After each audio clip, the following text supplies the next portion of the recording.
That flow real well. Did you all get a notification that we are live now? Yeah. Yeah. All right. Yeah. So I will let it go. All right. So my name is Jessie Littlejohn. My pronouns are they, them, and I am the social media producer for Presbyterian Outlook. And we are starting a sort of a new series on Presbyterian Outlook that is all about kind of getting to know the writers and the creators of who the Outlook is and what puts the Outlook together, and sort of understanding that it's more than just articles on a website or in a magazine, that there's a lot of heart and soul, and hard work that goes into creating everything that is Presbyterian Outlook. And so to start us off, if you all could just take some time, either through mutual invitation, and tell us who you are, where you're from, and what you are doing right now, I guess, in terms of serving the greater church and what we like to call connectional ministry. So I'll invite Sarah to go first because you're on the top of my screen, and then you can invite whoever you want. Okay, thank you. So my name is Sarah Lear. I'm located in Northwest Arkansas. I have been part of the Arkansas Presbytery for a long time and have served in churches along the way, but now I get to kind of come full circle in part of my role, which is I am Presbytery staff for youth and young adult ministry with the Presbytery of Arkansas. So all of those times that I would spend as a junior high and high school student, now I get to do it from the adult side as staff officially. So it's really cool. And I get to work with amazing people like Maggie. And then my other piece of the puzzle is that I am a consultant. So I started that process last year, working with congregations about welcome and affirmation, youth and young adult ministry. And then as a keynote or facilitator, workshop leader, somebody that can help folks collaborate better is the goal. So um, that's what I'm doing. Maggie, I'll invite you. Sure. I'm Maggie Alsop. I live in Northeast Arkansas, so like the other end of the state from Sarah. And I serve as the chaplain at Lyon College, which is one of our PCUSA colleges and universities. I've been here for, it's hard to believe, 7 years in this role. And my main way of connecting the church world with students is to be that person who asks all the questions, and offers that space to ask questions and figure out like how faith works in general, how faith and the things we're learning in our classrooms work, and then what's at play in the larger world around us. So I like asking a lot of questions. I go on a lot of coffee dates to figure out, life's big questions with students and how faith plays a role in that. And I will invite Catherine. Thanks, Maggie. Maggie failed to mention her amazing pastoral assistant, who's not as important on campus as Maggie. That is true. But Bear, the Schnauzer, is also an important part of her ministry and is a great mascot or ambassador, maybe, for your Yeah, ministry. depending on the day, probably Depending on the both. day, right? I mean, Schnauzers are, I have a Schnauzer um, hybrid at home, and yeah, they ask a lot of questions Mhm. constantly. So yeah, Maggie gets questions every day. Well, I'm Catherine, and I am at Hanover College, which is connected to Hanover Presbyterian Church. That's sort of our mother church. So I'm in Hanover, Indiana, about 40 miles north of Louisville in the southeastern tip of the state. And Hanover is also an affiliate Presbyterian college. And interestingly enough, Hanover, Indiana is the original site for what's now McCormick Theological Seminary. So used to be Indiana Theological Seminary, just half a block down at Hanover Presbyterian Church, which is also where our institution was founded. So like Maggie, as a campus chaplain, I have a lot of opportunities to explore big things with people who are really curious, especially at that time of life when they have an opportunity to be away from their family of origin for the first time and they begin to feel a safety of asking questions that they didn't think possible. So it's a lot of fun to be around people that are ready for those big conversations, and I really appreciate the imagination and vulnerability and willingness to explore that comes with this. I'm also part of the Presbytery of Ohio Valley, and we're a small presbytery, an amazing one too. So I get to do pulpit supply and really enjoy that in the area. And I also serve in the OGA Committee on Representation. So that's another part of my life with the Presbyterian Church at large. Awesome. Well, I want to thank all of you, all three of you, for coming on. We are going to talk today about our Fresh Outlook Spring Bundle, which all of you are key parts of as the writers of the content. And for those of you who are Outlook viewers who don't know what the Fresh Outlook is, it's kind of where the Outlook takes a topic or various topics and examines them from different perspectives. And we kind of ask that "so what" question. And so Mark Hines, who is the editor of the content, and he's part of the curriculum writing team for the Outlook, if I'm not mistaken, kind of handpicked all three of you to do these particular topics. And I wanted to know sort of what nudged you in the direction that you went, because they're kind of three separate topics, all kind of geared towards youth and young adults. But sort of, what's your superpower, looking God in the mirror, and let's talk about sex. Very three different topics. So kind of what nudged you in that direction to create this particular content? And Maggie, I'll start with you. Oh, okay. Yeah, let's talk about sex right up front. Let's talk about sex right off the bat. 10 a.m. in the morning. Are you used to it? Yes, I'm used to it at this point. So when I met with Mark, oh gosh, I don't remember when we started having meetings about writing stuff. But when I met with him, he was kind of like, tell me a little bit about your ministry, some of the stuff you've done in the past, and like where your passions are in terms of like theological questions. And one of the things I joke about is that my ministry is based around food and food insecurity or food access, and then LGBTQ issues and concerns on campus and life. And so food and sex is what I like to tell people is where my ministry lies. And so when they got a whole list of questions, and I don't remember how the questions came to be, how the Outlook compiled this list of random topics that might be of interest to young adults and youth. But that was one of the big topics that they were like, we don't know who should approach this, how to approach this. And I had actually just finished teaching a semester-long freshman class on sex and faith. The students dubbed it Sex Ed with God, which was great. So that was a fun thing. And then I looked at Mark and said, how do I put that into 4 lessons? Like, what are the 4 things from a 15-week semester to take with us? And so there was a lot of back and forth and a lot of trying to figure out what lessons were important to the students when we were in class together, and then what questions tend to come up in my office or outside of office around campus. So a lot of looking back at things that I've done and questions that students have had, and then think forward of like, this would be a good thing to have out there in the church world that's not out there yet. And so just kind of went that route. So cool. Sarah, you want to talk about what your superpower is? My particular one. So similar to Maggie, I had a conversation with Mark and talked about ministry. I talk about power a lot in my doctoral work and now in my consulting work. And one of my favorite theologians that I have gone back to over and over again, I mean, I have many favorite theologians, but Rene August talks about the movement of power in scripture so often, and it's really helped me to reframe who God is, what God is calling us to do, and also to look at our own denomination, our complicitness in movements of power, where we can really shift that narrative.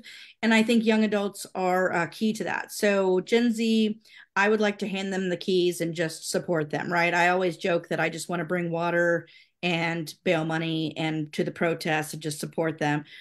So youth and young adults, I think, are just incredible. And so part of that conversation with Mark was not just your own personal superpower, but the movement of power. And in one of the lessons talking about dominion, really wanting to focus that about not dominance necessarily, which I know Catherine looked at too, but really about stewardship, and what it means to bring the kingdom of God closer.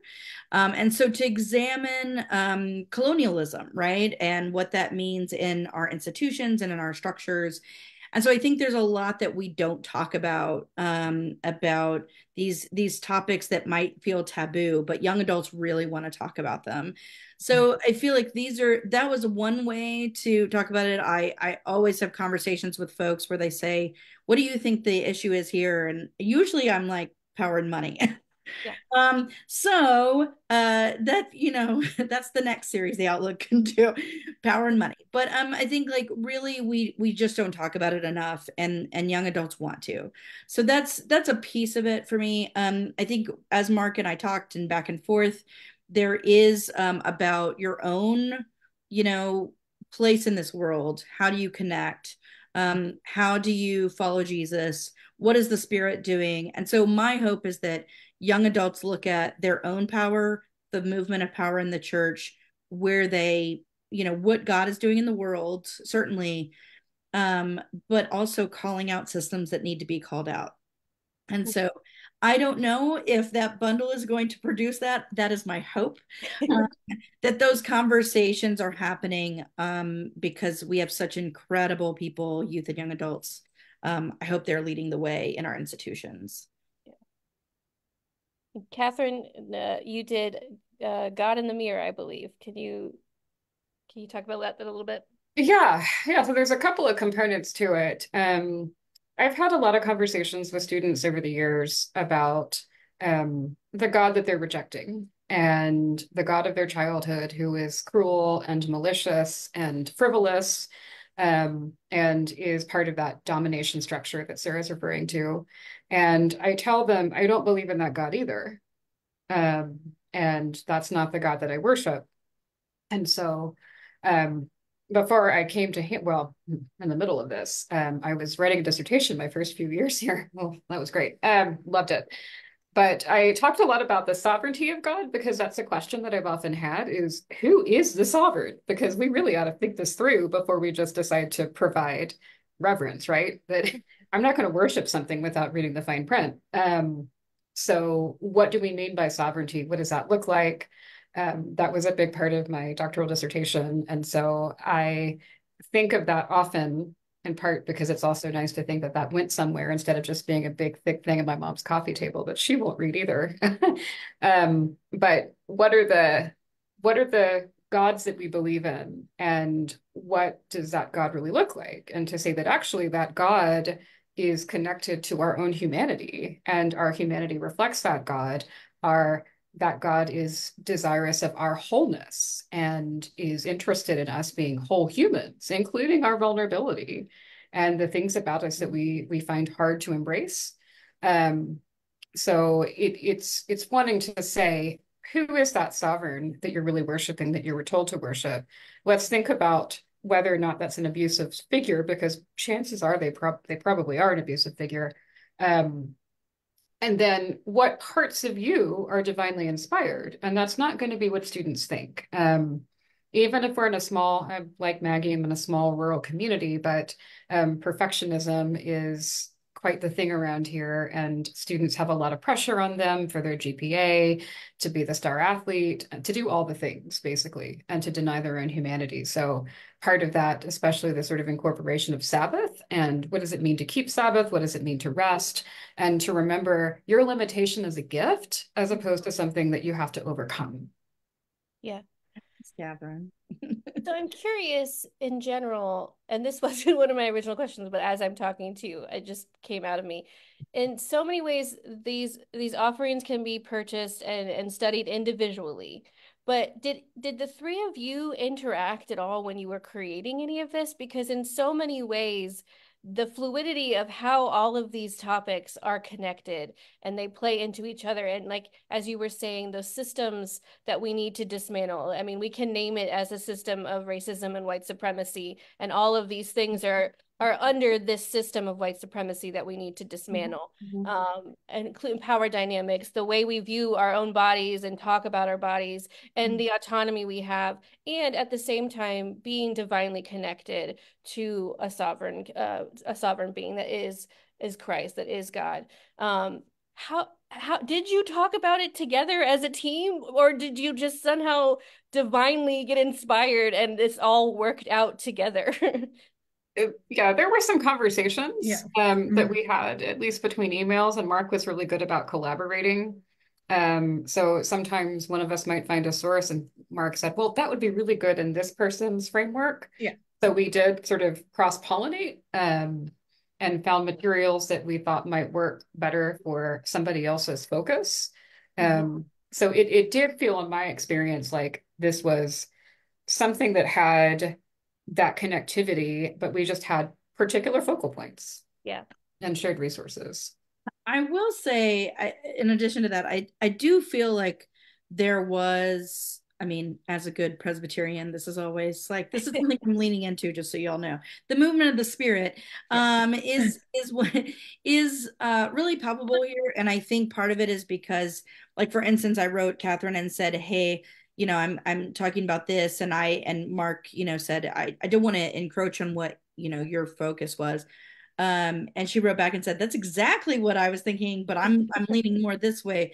So, and Maggie and I talk all the time, and are, friends and colleagues. And so it's just one of those where I thought it's kind of amazing that they're gelling. I don't think it's a mistake, right? I think, like, if we're talking about white supremacy, which we could do a whole other Yes, we could. next bundle, Jesse, is really, I would imagine, I don't know how y'all feel, is that young adults are feeling the weight of that so deeply. And so as people who work with youth and young adults, I would imagine we are responding to what we see them manifesting, right? And part of that perfectionism, that is so at the heart of what, one of the things that the system of white supremacy perpetuates. Yeah. Right. Yeah. I don't know, Maggie. Go ahead. No, I do. And I think it was really, as my mom says, it's a God thing when it all works out like that. And I really do think, like, we did have conversations, but it is interesting that it really, white supremacy as the umbrella that, somehow puts everything, every system that is, It's everywhere. It's everywhere. And so I think that that's a fascinating thing, that they do stand very independently as lessons, but they do have that flow through the three of them together as a bundle. So that's really an interesting point that I assumed we kind of saw it because we've worked with it for so long, but, like, I never thought that was, other people would be like, oh, I like how those connect. Like, to me, it made sense. But I also am like, maybe that's just because we've worked on it for so long together. I'm glad that other people are like, oh, wait, they do all somehow connect. It's like it was done on purpose. I don't know if it was, but it looks like it was. So, I mean, you all have talked about the sort of the relevancy of these topics at this time and with this generation, and the desire and the need for this, either young millennials or Gen Z, and even our youngest people, our kids are still having this desire to talk about these things. How do you foresee these conversations happening? These books and these lessons can be done as a youth group, they can be done in a Sunday school class, they can be done individually with just families. But what is sort of your dream vision for how these will play out in these conversations? Anybody can go for it. That's a big question. Yeah. Yeah, I want it to be for all ages. Yeah. And I think that's something we all share, that these questions, yes, people who are sort of in that verge of adulthood maybe have a space and an excitement because of where they are in their spiritual and emotional development. But the hope is that we retain that excitement throughout our life, and it isn't just something for 20-year-olds. I just think sometimes we can become hardened and obstinate, and it's important to retain that curiosity and to ask those questions. So I don't want this to be seen exclusively as something that is catered to young millennials or Gen Z, but absolutely, boomers, you go for it. Yeah. Because you too should be asking questions about systems of power, which ones you've internalized, if you're a part of that group, which ones you've capitulated to without knowing. I mean, things like workaholism, perfectionism, all of the things that American life stands for, we are all stuck in white supremacy in some way, shape, or form. So it's the Holy Spirit task to deconstruct that, regardless of who we are. Such a beautiful answer. Yeah. Yeah. And it sounds funny, but I almost want it to like be so widespread that then it becomes irrelevant and we have to recreate it again. Like I want it to be one of those things that it doesn't. The last time a PCUSA actually put out sex ed curriculum, I just want y'all to look at that date, is like I think it was before the North and the South Church formed the PCUSA, if I'm being honest. So like we're looking at like early 80s. Yeah, like early 80s is probably the last time before this came out. And that's a long time. Yeah.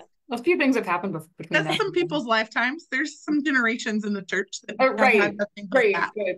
And so I would love for this to start that conversation to then continue to have, every generation have their studies around this conversation, right? And to be able to put out new curriculum and new resources where people are like, hey, we dove into this track and we're really on track with this. But now we need to go deeper into these conversations. And Yeah. I hope that that's what they do. Well, and I would add to, I mean, these are beautiful answers. Just nice to be in brilliant company, right?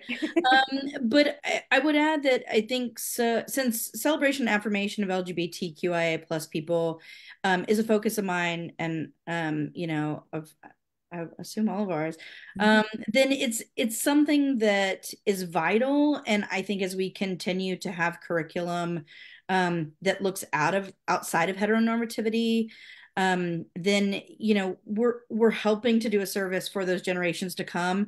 But yes, I agree. I hope that those generational conversations are happening.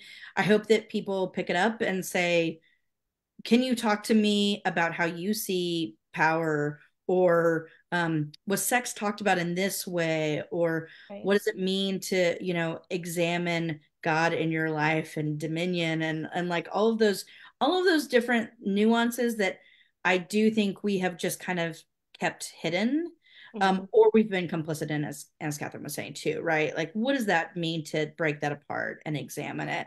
And I think the more we can do that and celebrate and affirm people's whole humanity and dignity, then maybe these lessons, these units are keys to opening up that conversation. Because I think once you start talking about it, the matrix becomes clearer, right? You can't unsee it. And so I hope that this bridges some of those generational divides. Yeah. I'm interested too, I think, because in some way these are or can be or have been sort of taboo topics, whether it's about power or bodily autonomy or sex or looking at ourselves as divine. Um, how would you approach? I'm trying to, I had it all formulated in my head so beautifully, and then I just got wrapped up in all of your beautiful answers of just sort of, these are very real topics. And like you were saying, Maggie, a lot of them have not been talked about in a very real, tangible, approachable, accessible way for several decades. And that's coming out of a very, purity culture kind of movement. A lot of the systems that you were talking about, Catherine, that have led us to where we are now. How can we support, especially our younger generation who are excited to talk about these things?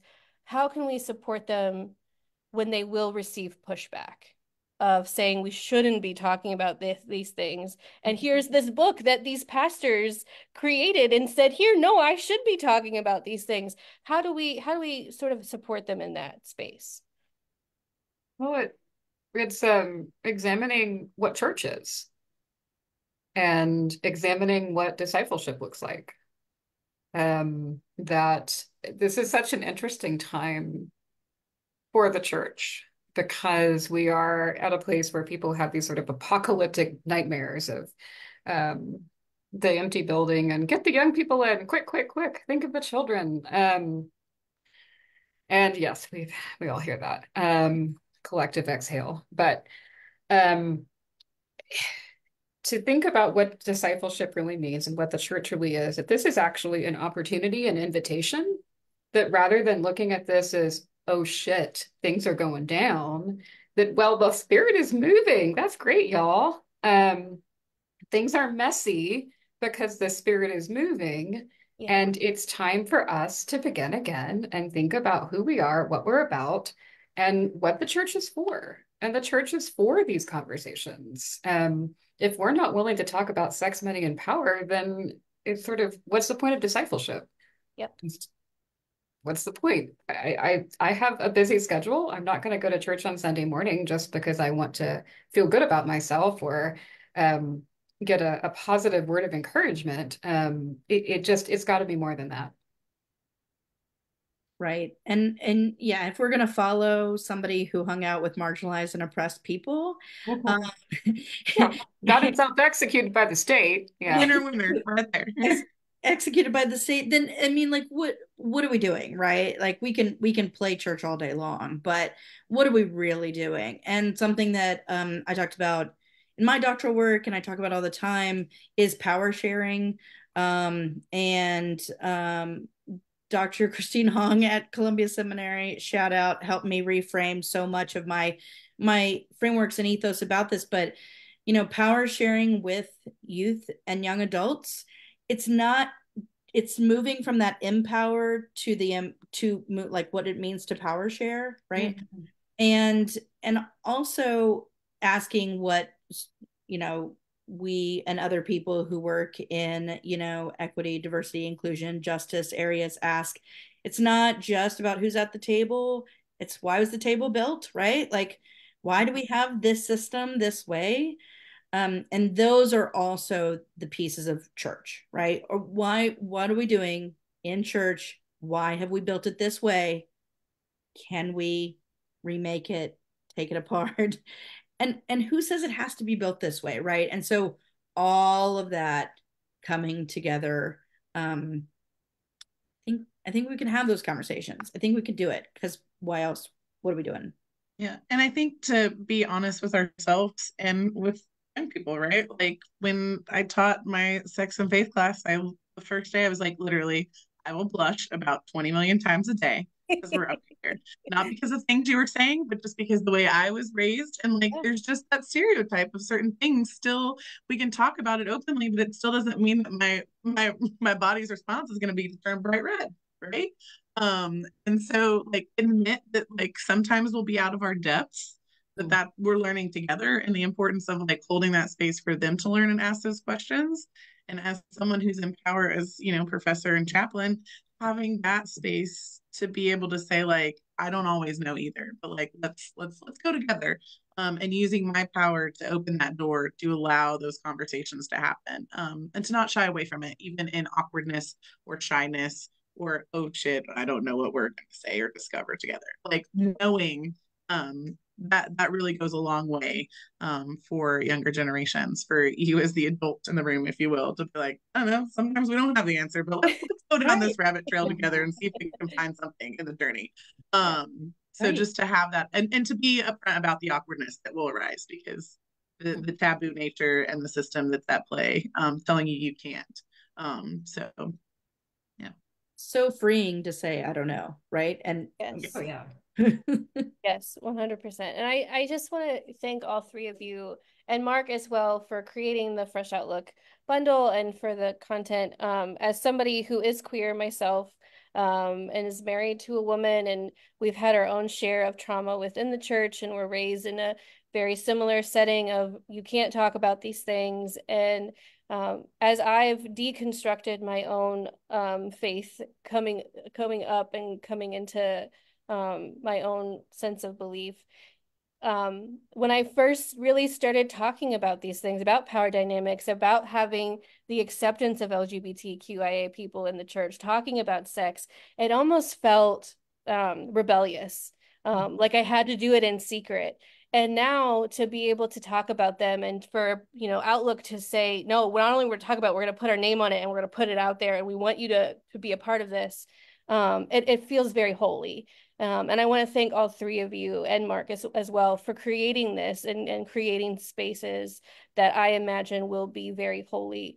And that I pray that the conversations that are had are just so spirit filled, and that we get to hear your voice and the heart that you put in it and the way that the spirit moved through all of you, in creating all of this. As we end our time together, I just want to ask you one final question, and that is, what are you most fond of or most proud about your individual creation or the bundle as a whole? Take your time. We all sit back and go, oh, ponder. Well, I think the bundle as a whole, because that's the strength, right? Is how they connect. That this has a deep confessional nature to it, which is a big part of being a Presbyterian. We don't have a service without it. And that confessional is not a, oh my God, I'm a worm and I should just eat dirt. Not like the Jonathan Edwards jam, but a confessional. I'm a human. I will love myself and accept myself as a human. That's how God intends. And I am always growing and always learning. And every day I have an opportunity to grow and to learn. And so I think at the heart of what we're trying to say, just as Maggie was referring to teaching a class on sex and saying, yeah, I'm going to blush. I'm going to learn with you. I'm not the person.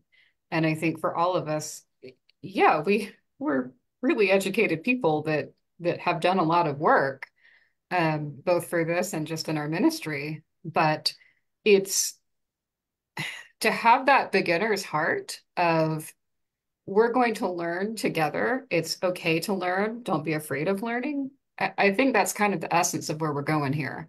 That confession is really just learning.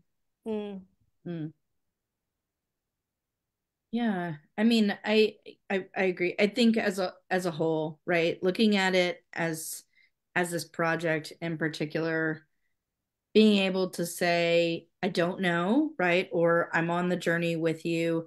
I also really appreciate if you do, examine all three of these. I appreciate the conversation that is, I connected with this one, but not with this one, right? Like, I think those also are such valuable conversations. Not everybody's going to be from a lived experience where they just love this particular lesson, and that's okay. We all come with our own, lived experiences and lenses. So I hope that they connect with people, and I hope that it helps people see life of faith a little bit differently. And part of that is, at least in my particular case, like looking at what power you hold in this world, and then look at you individually and systemically. I hope that comes through. I know that's not a specific part, Jesse, but I think overall is examining your own power and what it means to be valued and to be wholly human and beloved. I agree with the larger picture of our curriculum together. I think I'm just excited to see what questions come up from it, and what follow-up comes from people who use it. I would love to hear stories of, not success stories. I mean, if it doesn't work, as Sarah said, that did not connect great. I'd like to know that too. But I do hope that it brings the questions and allows communities to actually think critically again about faith and to dive into the questions that young adults are having. And then personally, I didn't write it for me, but it was one of those, what would it have looked like if I had this in a youth group kind of thing? What would it have honestly looked like as a youth group if we would have taken seriously like you are made beautiful and good by God. God calls you good at creation. Like, hello, everything else in the world that messes that up and gives you all the other signals to say no. But what would it look like to honor and value that in yourself? And then in the community around you. Like that is my goal, is that people get back to the root of, oh no, we are made beautiful and in God's image. And like there is that divine nature in us and we're good. Like God calls us good. Like how awesome is that? We may not think we're good, but God says over and over again that you're good. So I hope that, some teenager or some young college adults or whoever's, in a study, if they're picking this up, gets that message and gets that message that maybe a lot of us didn't get when we were in youth group or in college. Yeah. Yeah, and push back, as Maggie says, against that wider culture that's saying everything else opposite of the lesson series. Right. And I hope, like you all said, that this does go across the generations, and that not only does a young person pick this up, but a Gen X or a boomer or whoever picks it up and is able to see themselves divinely and beautifully created by God in this as well. On behalf of the Outlook staff, I want to thank all three of you for coming on today and sort of being our inaugural Facebook Live for the year, and being willing to talk about this. If you are watching online, you can purchase the Fresh Outlook bundle by going on presoutlook.org, put it in the little magnifying glass, type in Fresh Outlook Spring Bundle, it'll pop right up. It's also, the link is available on all of our social media on Facebook, Instagram, and X, formerly known as Twitter. So thank you all. Have a great rest of your day, and we will talk soon. Okay, thanks so much, Jessie. Thank you. Thank you.